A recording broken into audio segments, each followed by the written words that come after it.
So, I'll let you know paano ko nakuha ang phone na ito nang walang binayaran. Ako, unboxing ko to kasi mahal ko kayo. Gusto ko kasama kayo sa aking kaligayahan.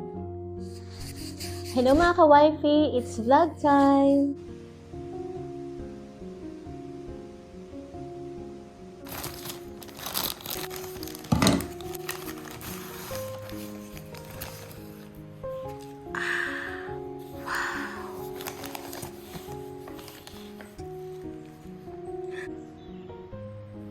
Hello mga ka-wifey, mga ka-hubby and friends. Welcome and welcome back to my channel. Today, samahan niyo po akong mag-unbox ng aking bagong-bagong cellphone, which is iPhone 16 Pro Max. Ito na siya guys. Nakaseal pa yan nakaseal pa yan. Hindi ko pa yan nabuksan. So, I'll let you know paano ko nakuha ang phone na ito nang walang binayaran.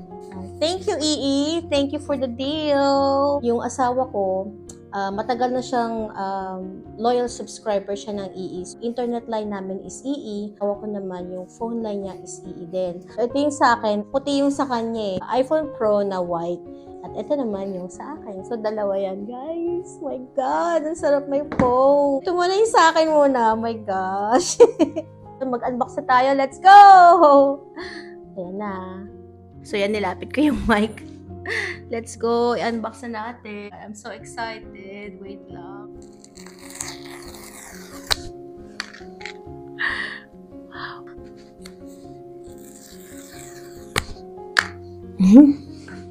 So ito na guys. Naku, unboxing ko to kasi mahal ko kayo. Gusto ko kasama kayo sa aking kaligayahan.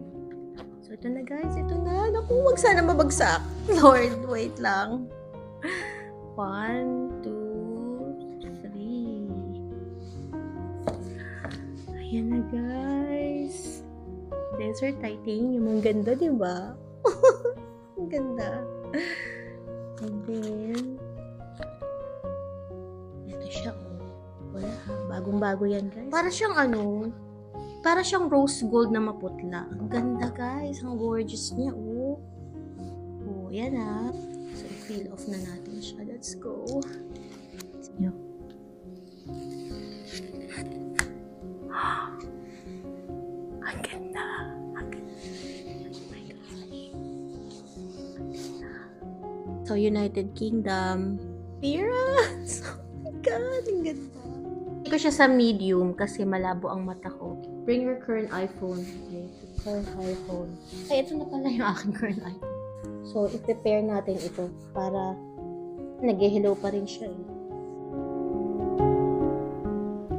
So yan guys, ang aking experience sa pagkakaroon ng bagong iPhone 16 Pro. Bakit nga ba kami kumuha ng ganito? Ito kasi si President Trump, nagsabi na magtataas daw siya ng tariff sa China. O si syempre nataranta tuloy kaming mag-asawa. Sabi ko, ano magtataas?